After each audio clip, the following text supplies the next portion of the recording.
Straight talk from Israel. You're listening to Israel News Talk Radio.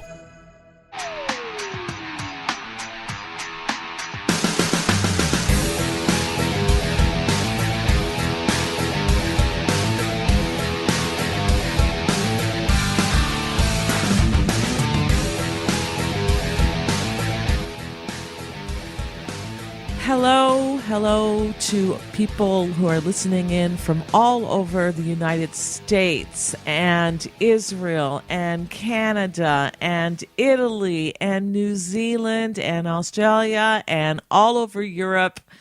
It is wonderful to have you with us today.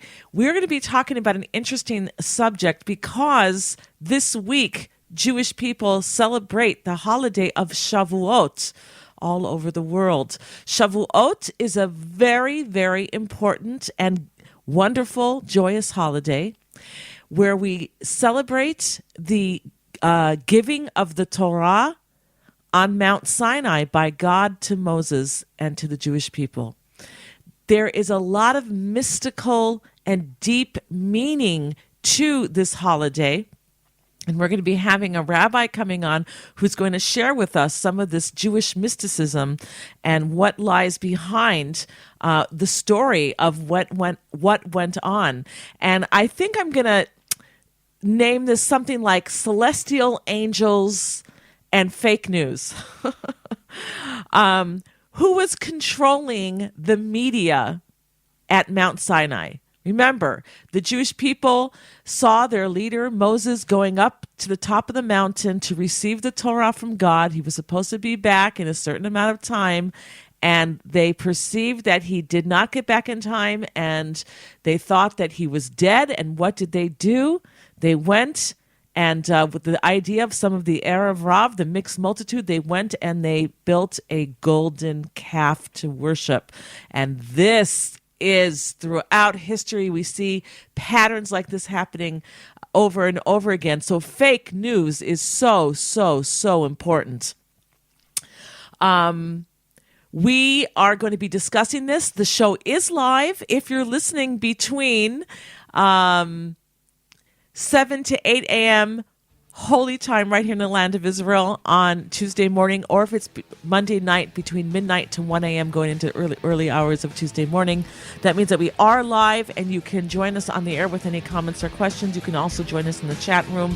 It's a lot of fun to be in the chat room as well. So meet us there. We'll be right back, everybody. Don't go anywhere.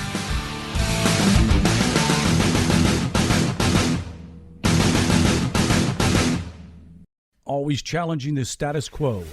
Hello, I'm Rod Bryant on Beyond the Matrix here at IsraelNewsTalkRadio.com. I want to encourage you to listen each week, every Wednesday at the same time, for an amazing show that will challenge you, inform you, and inspire. News, views, and wisdom for the nations here on IsraelNewsTalkRadio.com. Don't forget, Beyond the Matrix every week, Wednesday, here on IsraelNewsTalkRadio.com.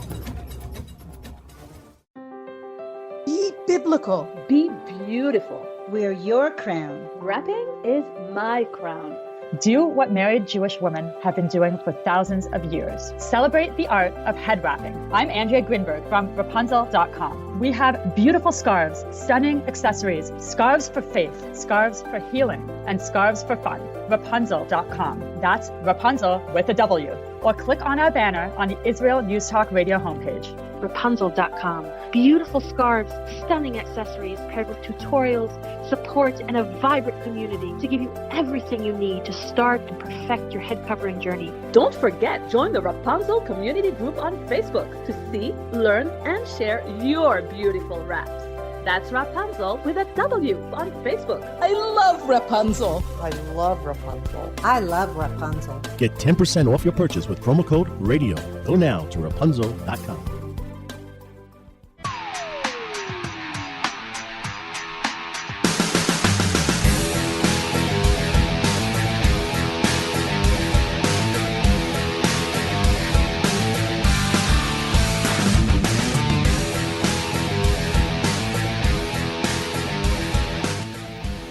All right, we are back here at the Tamar Yonah Show on IsraelNewsTalkRadio.com. And we are going to be concentrating, of course, on the Jewish holiday of Shavuot. And literally that means weeks. And this is a very important holiday that follows after another big holiday, which is Pesach or Passover. And here to tell us more about what the Shavuot holiday is about, why we celebrate it, the important lessons we have to learn, we have joining us Rabbi Avraham Shira. He is a therapist, teacher, and author. His book titles are Eye for an Eye, and his newest book, Universal Hologram, will be out soon as well. He's also a teacher of Kabbalah, or Jewish mysticism, and prayer, and you can visit his website at avrahamshira.com, and we will link to his website on the page where our show is podcasted. Welcome to the show, Rabbi Avraham Shira. Good morning, Tamar. Okay, so Jewish people this week, we celebrate the holiday of Shavuot, and this is a holiday that it follows or maybe kind of like closes the period between Passover, when God took us out of Egypt and out of slavery, brought us into the wilderness, gave us the Torah on Mount Sinai, and then that is the holiday that we are observing this week, Shavuot. Where would you like to start? Well, the idea we spoke about is a fascinating look at the giving of the Torah and what I like to call fake news. The concept of fake news is it's rather actually new. But when we look at the Torah, it is not new. That when the Torah was given, an amazing sequence of events took place. And we see the way who we call the adversary, the adversarial angel, actually used the concept of fake news to fool the Jewish people into believing that Moses died when he went up on the mountain for 40 days to receive the Torah. He didn't come down, and the people started to worry. They thought they lost their leader. They thought that he had died on the mountain. They didn't know what had happened to him. They were terrified. And, of course, each person responded in his own way. But what we see that there was a certain critical mass of people were terrified. Why? Because in the esoteric and legendary sections of the Torah we call the Midrash, we are told that this great adversary of the Jewish people and of humanity as a whole, he's called the Satan in Hebrew, which means the prosecutor. He is created and designed to test people in order that we grow higher and get closer to God. And without him, we would not have free choice. And so when the Jewish people were at Mount Sinai waiting for Moses to come down with the Ten Commandments, they were shown an image. And the image was that of Moses having died. He was spread out on a bier, which is basically a bed that they use, of course, when someone passes away. And they saw this image of Moses dead, and they thought, oh no, look, we've lost our leader. And so this created a whole, of course, a powerful effect on the people. And we're taught that there was a group of people that came out of Egypt called the mixed multitude. Now, the mixed multitude were not originally the Jewish people. They were actually hangers-on that joined up with the Jews as they were leaving Egypt. They decided they'd instead of staying in Egypt, they'd rather go along with Moses and this new nation, and the leader, Moses, the prophet, was certainly offering, a trip into the desert, and then that wasn't an easy choice. And but these people were not really attached to the idea of monotheism the way that the people had been educated throughout their early years as a people. They were basically Egyptians and other slaves, right? That kind of saw, right. Wow, look at the Jews and look at this dynamic leader, Moses. We want to be on the winning team, and they're leaving. Let's go with them. Let's throw our lot in with them, right? That's right. That's right. Exactly. And they, however, did not have the belief in Moses and the mission and the essential power of Moses' prophecy, because we know that Egypt was filled with magicians and the occult and various practices that involved all kinds of conjuring and necromancy and various things that you can still find today in any bookstore. And so they were steeped in that type of practice. And of course, it was forbidden for the Jews. And they actually took advantage of the situation of the fear, because they were against Moses the entire history that the Jews were joining with Moses. And during the whole 10 plague period was over a year. And so when the Jews came out of Egypt, they had this group of people who were not really with the team, and they were really against Moses. And so when this image of Moses was shown having died, they took advantage of that image. I mean, you're sitting at the mountain, you're waiting for this prophet to come down. He's done all these great miracles, and suddenly you see a flying funeral in the sky. I mean, who's going to fall for that? What kind of pyrotechnics is that? What technology do they use to produce that image? And so the adversary used as a test. And it was a test to see if the people really would believe in their leader and in God, or follow something else. This mixed multitude, they took advantage of the situation, and they used it to create fear that eventually led to the making of the golden calf, which, don't forget, was made from the gold and the silver of the people themselves. And so this mixed multitude used the fear of the people to extract money, a huge amount of money that was actually formed into this calf, and they worshipped it, and they danced, and they did everything else that goes with most parties like this. And it was all because of the capitalization on the fear that was created by this fake news. Rabbi Shiraz, one of our listeners is asking, so why did Moses let the mixed multitude come along? That's a great question. And God himself told Moses, Lech lered la'amcha, go down to your people. And the rabbis comment, why does God say to Moses, your people? Why aren't they his people?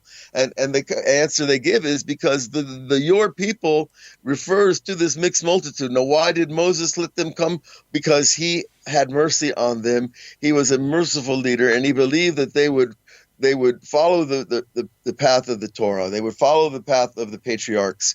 Because remember, all the Jews in Egypt, they had a monotheistic tradition from Abraham, Isaac, and Jacob. They didn't have the specificity that the Torah gave them, but they had the basic core beliefs and practices that we still follow today.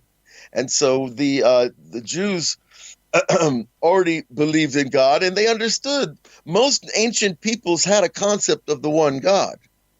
And the ancient animist religions of Africa, they have a belief in one God. And so too, they have a monotheistic concept in Hinduism, and in Buddhism and other ancient religions, but they don't defer to the one God. They choose to serve all kinds of gods because they need rain, or they need a child, or they need money, whatever they need. So they go to the power of that thing and not to the creator of everything. And so the mixed multitude took advantage of that little opening that was created. Now, why Moses let them? Because he was merciful and he felt sorry for them, and I'm sure that they put up a good face, and that they looked like they wanted to be the part of the winning team. And afterwards, we see that they could not stand up to the test, and they were the ones who really made the golden calf, which of course caused Moses to break the first tablets, which caused sin to reach a level where the Jewish people lost the greatness that was originally given to them at the giving of the Torah. And this greatness is quite a fascinating subject unto itself. When the Jews received the Torah, they were healed. They had perfect memory. The deaf could hear, and the blind could see, and the lame were fixed. And this was because when you contact divine light, Tamar, it heals everything. That's the nature of God himself. When you touch anything like that, it fixes whoever you are. It fixes your personality. It fixes your relationships. And this is why we're so dedicated to God, because he fixes us. He makes us better than we could ever be. You talk about the divine light, and I remember reading up on the string theory and tachyons and the vibrations of the world. And we know that when the world was created by God, it doesn't say in the Torah that he took his hands and he formed the earth or anything like that. It says God said, "Let there be light," and there was light. God said, "Let there be trees," and let the waters part. He spoke the world into being. And when we speak, we cause with the sound waves, vibrations. And when we were in Sinai, and it says in the Torah, of course, that we saw the thunder, not heard it. We saw the thunder because we were in that level to connect with the creation. And as you said, that we were healed. It says that we were healed. And there are people today who are, quote unquote, they say that they're healers, and they use tuning forks, and they use it over a person who's lying down to see where the vibrations in the body are hurt or they're not working right. And if they can get those vibrations down to the cellular level to work properly, they're able, they say, to heal people. I think it needs more research, but it's quite interesting what you're saying here in the connection. We have about 10 seconds till we go to a break. What are we going to talk about when we get back? Well, we want to go further and understand why this Erev Rav, what their motivation, this mixed multitude, what it was, and who was really, what were the agenda behind their rebellion against Moses was really about. All right. And that agenda is something that we can see today, unfortunately, that we're still struggling. We got to go to a break. We're going to be right back, everybody. Feel free to call in if you have any comments or questions.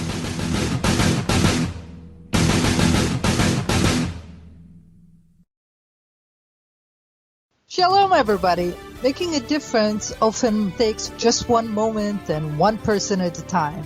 I am Orly Benny Davis, your show host on Israel News Talk Radios from Jerusalem with love. You'll be hearing people talking about politics, religion, social issues, and making a better tomorrow. Join me, Orly Benny Davis, for God and Country. From Jerusalem with love. Wednesdays on Israel News Talk Radio.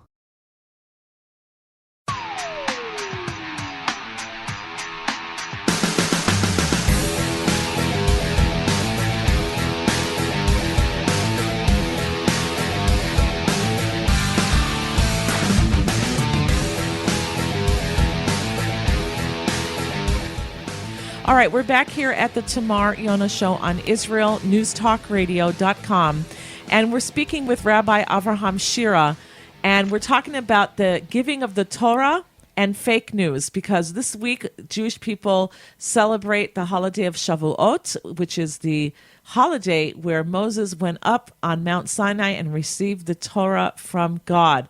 And there was panic in the population down below the mountain after Moses didn't return when they thought he was supposed to. They thought it was time for him to return, and he didn't come back. There was panic, and this created a terrible sin that followed. And our guest, Rabbi Avraham Shira, is now going to try to connect this together with something that we can relate to today, and that is the pandemic with Corona that has created worldwide fear and thus creates disunity all over the world as well, in the sense where people are now going against their government, are there conspiracy theories, and we're doing things perhaps that maybe we shouldn't be doing because we're afraid people are lying to us, or we're afraid we're going to lose our businesses, or whatever this fear is causing. So, Rabbi Avraham Shira, where would you like to start? Well, I think the important point, first of all, is the idea of disunity that is created from fear. That when people have confidence together, they become like-minded, they become one spiritual force. And when there is fear, suddenly every guy is for himself. And the potential for that to happen was created in the time of Moses, as we see today. Why? Because the people lost their leader. When there is no leader, there is no focus, there is no constituency and identity with the leader, and therefore everybody is really on his own. And this test of not having a leader, well, we see it clearly today in Israel that we've had 3 elections and we're still trying to get it together. We see that in most of the major countries in the world, there is a great lack of leadership or a controversy around every leader. And so this creates many, many different opinions. And that disunity is exactly what this mixed multitude and the great adversary in heaven is looking for to attack us. And so, because why? Well, why is this happening? Well, because God is actually testing our individual relationship with him.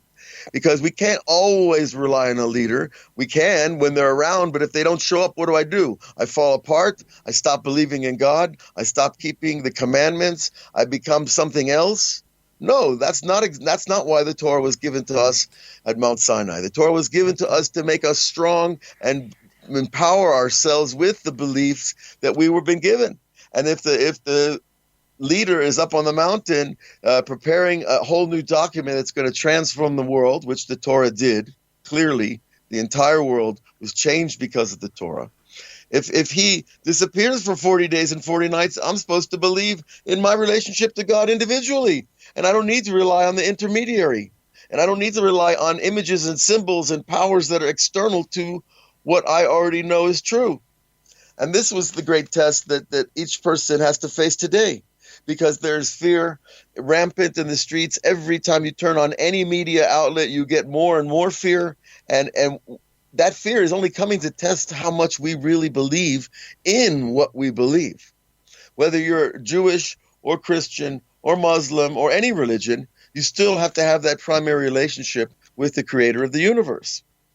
And so this opening that was created by fear has been capitalized by certain individuals that back in the times of Moses we called the Erev Rav, the mixed multitude. And today the mixed multitude still exists. And the mixed multitude is seizing upon the fear and using it to manipulate people. And listen, it is a frightening situation. A virus is frightening. But what do I have my belief in God for? When everything's good, when everything is going exactly to plan? I need a God in my life when things aren't so good, when there is a virus in the air, when there is ill health and concern for the normal everyday life that we're used to. When that has been thrown out the window, everybody's been thrown into quarantine for 2 months. Everybody's being pushed to the limit. Their ability to react to other people has changed. Our patience has changed. And so this is all a ripe situation for, unfortunately, negative things to happen. You know, back in the time of Moses, what they did, they said, oh, there's no more Moses. Forget about God. We'll make ourselves a God. We'll make the golden calf. And that way they were able to extract what was the equivalent of millions and millions of dollars from the people to create the golden calf. And what's happening today? That suddenly there's no jobs, there's no work, there's no money. What happened to the money? At a $22 trillion economy in America, it was put down in a day. And economies were put down all over the world. How did that happen? Who was behind all this? When you don't go to work for 2 months, it happens. It happened. That's exactly right. And it happened because of fear, and it happened because of, a lot of little decisions. Whoa, did we lose you? Rabbi Avraham Shira, did we lose you? Okay, I think we're going to try to get... As a great picture, we see that people responded to fear, and when they do that, we become vulnerable, and the vulnerability was used then. It was the idea of the death of Moses, the death of the leader, and today the same exact thing is happening. We're lacking leadership. We're lacking those few individuals that take the helm of the ship and say, this is the way we're going, this is the way we have to do it.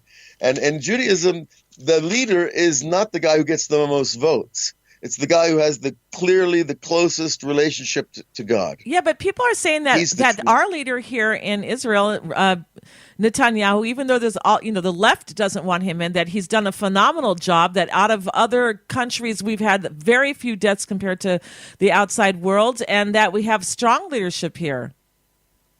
I think that a lot of people feel that way, and a lot of people are very disappointed.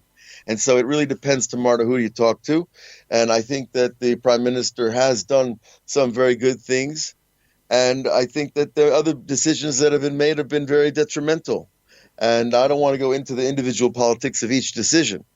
But in terms of my perspective as a person who puts God first, I think that some problems have arisen in the nation long before the virus and long before the Jewish people actually had to make these decisions about locking down the economy and going into quarantine. I'm talking about the decisions of our sovereignty, about who we are on this land, and why we are the number one target of the vote in the United Nations, and why there is a thing even called BDS, which is this movement to prove that the Jewish people are illegally occupying our own land, and why no one talks about the fact that the Jewish people have been attacked time and again by the Arab nations, and no one talks to the Arab nations like, well, these people are attacking us. Why are we made to demonized?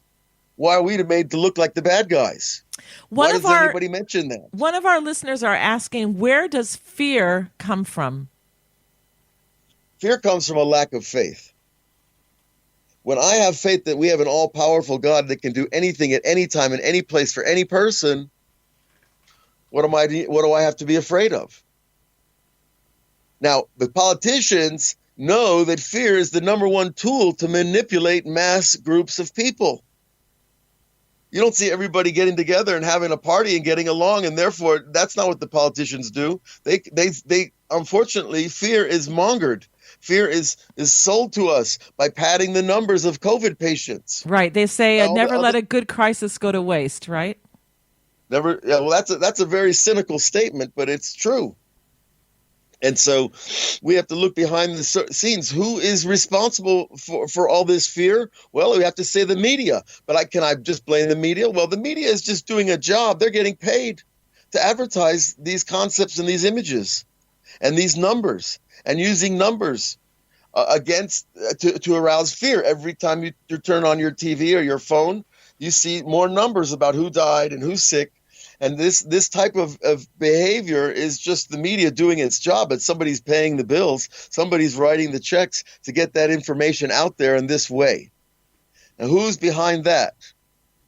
Well, we could start to point fingers in a lot of directions. I don't think anybody needs me to figure out that. But the concept, the activity is the same. It was the same in the times of Moses and when the Jews came out of Egypt. And when they went to receive the Torah, there were people that did not want us to receive the Torah. Why? Because when you have Torah, you have power, and you don't have fear. And if I want to have power over other people, I want them to be afraid. But if you're a natural, innocent, pure person, you don't want to have power over other people. You don't want to dominate them, and you certainly don't want to make your neighbors afraid so that you can rule them and manipulate them and bring in technologies that they don't want. And bring in policies that they don't want, and give away land that they don't want to give away, as we saw with Gush Katif and Ariel Sharon and what happened there. 8,000 families exiled from their homes. We're going to a break in another minute. So basically, I just want to understand, put this together for our guests as well. So basically, you're saying that there are elements in society that want to control other people, and they use fear as one of their tools in order to do that, and that these people who maybe today, I'm asking, you can liken them to globalists, the New World Order type people who want, Tower of Babel people. They want to go into the heaven to dethrone God, and they would become the masters of their own destiny, and therefore they're using all of these tools of fear, etc., in order to rule people, and they didn't want the Torah to come to the world, because with the Torah comes the understanding of how to live a right life, how not to be afraid, because God is in control, our Creator who loves us, and if we follow His rules, what He says, we know that we're going to have be living in a just society, and things will be the way that they're supposed to be, where we live in a world full of peace and justice and the opportunity to use our talents and whatever. We'll be right back. You'll talk about it then. You're listening to Israel News Talk Radio. This is Shai Bentako, and each week I'll be webcasting to you from Judea, origin of the word Jew, a people besieged and beleaguered in every generation. Nazi Germany's but a memory, but in its place the world invented the phantom Palestinians as this generation's internationally authorized Jew killers. Tune in for a different slant on life in Israel, Phantom Nation, every Monday. Hi, I'm Rabbi David Aaron. The soul basics are the most profound, the most essential, and yet often the most neglected in our education. Join me for Soul Talk on Israel's News Talk Radio and discover the secrets to love, spiritual growth, and personal power.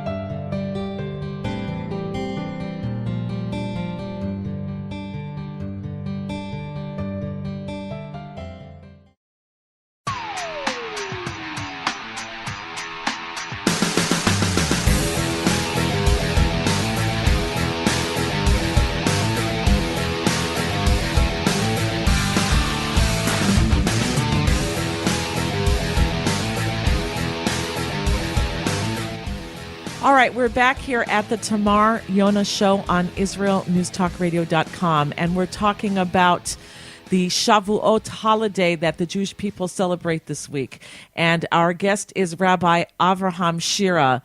And let's continue this and talk about the global redemption and, of course, fake news. Where would you like to start?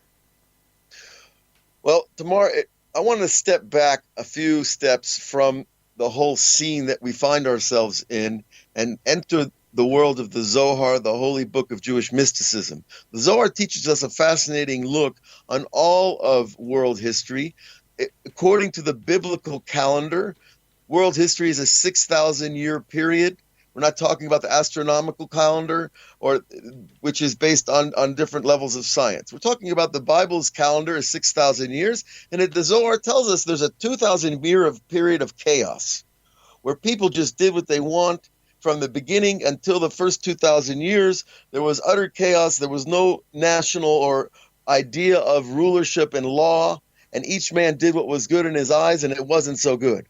Then Abraham was born in the year 1948, which was the end of that 2,000-year period of chaos. And Abraham was the redeemer of the period because he brought the idea of law and belief in the one God into the world. And the Torah and the Zohar says the second 2,000-year period is the period of law, of receiving the Torah, which we're going to receive Thursday night. We're going to receive the document of the way God wants us to live, the best way to live, the way to live with the most pleasure, the most joy, the most accomplishment and achievement is with laws that govern society and the individual. So that's the second 2,000-year period.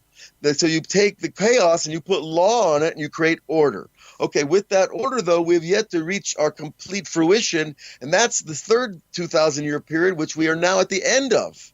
And the third 2,000-year period is called the period of redemption. Now, when you redeem something, Tamar, you're taking it out of captivity. Whether if you go to a pawn shop, you redeem the item that you pawned. And if you go to Egypt, you can redeem a whole nation called the Jewish people. But the whole idea is freedom. Take something out of captivity and make it free. And so right now we are in law. We've been through this period of chaos. We've been through the period of receiving the law, and now we're in the acts of redemption where we free the human soul from its bondage, from its lusts, from the things that we know we're not supposed to be engaged in, that are all very clearly written in the Ten Commandments. And we've had 2,000 years now of this redemptive process. And that's why you see freedom for races and freedom for women and freedom for various nations that have been dominated for centuries by other nations.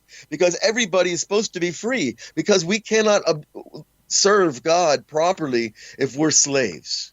A slave cannot or if someone else is a slave, like a free man. Right. Pardon? Or if someone else is a slave, maybe we have it good, but in another country, they're doing terrible things to human beings, and we can't just sit back in our laurels and just say, well, it's good over here, so, right? No, we cannot. You're right. And so this last period of the redemption, I call the global redemption, because it's happening everywhere. And what's happening today with this virus and this pandemic is a preparation to enhance the global redemption of humanity, to take us from this bondage to these unseen forces. How? through the Torah, through living a righteous life, through understanding that our families have to, and our principles and our values have to come first, and not the bottom line, and not the holy dollar, and not the worship of power and fallen forces like beauty and money and wealth. The things that wealth brings, that people worship all those things, and they forget, well, we're not here for those things. Those things are only here to enhance us, to enable us to serve the Creator better. And so this is why we've had this mixed multitude came out of Egypt to challenge the redemption that was going on then, and we are coming out of Egypt again on a global way, and there is this mixed multitude that is still challenging the idea that God is king. So we have to look. It's an atheistic force that we are here to prove to the world, no, that this is not the truth. The truth is with the God of Israel. So we have to look past the fake news of today and get down to the core of what really matters, what we're really here for. And as you said, it's not for money, it's not for, the glitz, etc., but to and maybe did God give us that opportunity when we were on lockdown and at home with our families, those of us who were? And I think in a lot of ways the lockdown gave us an opportunity that we never had before. And we wouldn't have had if it hadn't been forced upon us. So if we take the positive out of that, we see that we were given a chance to really look at who we are and who we want to be and what kind of life we want to leave our children and our grandchildren. Because let's face it, they're the ones who are going to have to inherit what we give them. And if we don't give them a sound system of a way to live, we see exactly what happens. We see what culture becomes. In one generation, all the laws are thrown out the window. And suddenly everything becomes permissible. And then we're going straight back to the original 2,000-year chaotic period that the world came from. And that the whole idea of the giving of the law was the giving of humanity a system to live by and achieve our ultimate potential. And that potential is to be godly people in a very material world. But after the giving of the Torah, and after we had the sin of the golden calf, and then after we were more or less forgiven for that, and then Moses dies, and the mantleship is given down to Joshua, who brings us into the land of Israel, and we inherit that for the 12 tribes of Israel, and we fixed it. And in fact, after a certain point when we were in the desert, there was no more Erev Rav. We were all just one people, that in the end, things did more or less go in the right direction. I think that there is a particularization that takes place over time, that we go from the broad aspect of the nation and we go into the tribes. So it took the Jewish people many, many years to actually inhabit the land. There were 31 kings that Joshua had to either convince politically, diplomatically, or militarily, that this was a place that we wanted to live, and we will live at peace with you if you live in peace with us and our laws and our God. And so became more individual through all the 12 tribes. Each tribe got a different piece of the land, and there were different feudal or miniature kingdoms that each tribe had to deal with where they lived. And all of these tribes practiced these occult religions. They all practiced worshiping the sun, worshiping snakes, worshiping cows, worshiping all this absurdity, because those were the implements of their culture and the tools of their economy. When your economy depends on cows, you worship cows. And that's what they did. And when your economy depends on the river, you worship the river. And this is absurd. And that's why the Jewish people were created by God, to give the human race a chance to get off the wrong gods. And all this occult practices of why do I want an information from dead souls in heaven? There are people that still do that today. And why do I need information from there when I can go straight to the source, the ultimate truth, who is never wrong? And so this was the job of each Jew and each tribe as we came into the land. And it's still been our job to this day. And wherever the Jewish people have gone, they carry with them this idea of the one God. And whether we like it or not, that's how the world sees us. And this is our pride and this is our greatness. And if we live that way, the world looks up. And if we don't, then we're absorbed into the host cultures that we've been in. And the host cultures have all these absurd practices that you don't think about God in the morning, you think about your bank account. And you don't think about God in the morning, you think about, how I'm going to have more fun tonight. And this is not the way that we're designed to live. Yes, we do have fun. Yes, we do have a bank account. We need practical things. We don't worship them. And this is still our repair and the clarification that's taking place in every single soul on this planet. Who do I serve? Like Bob Dylan said, you're going to have to serve somebody. So let's serve the one God and stop serving all the little guys that are running around trying to act like gods.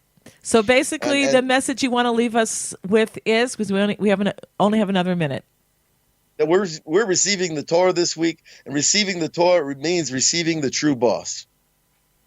And when we receive the Torah, it's really a living document. It's not just words on paper. It is a living document that is activated in the entire creation. The entire physical reality is permeated with the laws of Torah. And we just have to look behind the curtain to see how that works. And perhaps we'll talk about that another time, Tamar, because when we learn how the spiritual and the physical, which is one of my books, the Universal Hologram, deals with, how the spiritual and the physical really are one, two sides of one coin, then we see that it's not just mystical hocus pocus that we believe in, but it's really about the interaction of the spiritual and the physical to create the best possible world that we could ever imagine. And that's what we're going for. And the best possible ourselves that we can ever imagine. So I just like to end this with everybody on this Thursday night, wherever you are in the world, close your TV, close the fake news, and open up the good book. Really, just start from the beginning and start right. There's so much, especially in the book of Genesis, of Bereshit, to so many questions. And when we connect with our Creator at the very beginning of the world and how mankind was created and how God loves us and created this world and we're his partner in this world,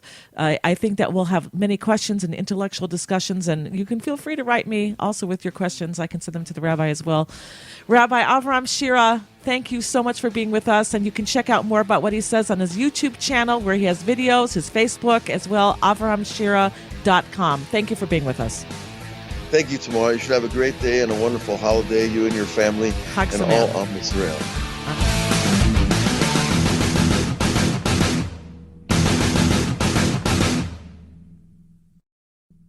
Israel News Talk Radio's chat room. Just click the orange button at the top of the IsraelNewsTalkRadio.home page, log in as yourself or an anonymous guest, and join in on the fun.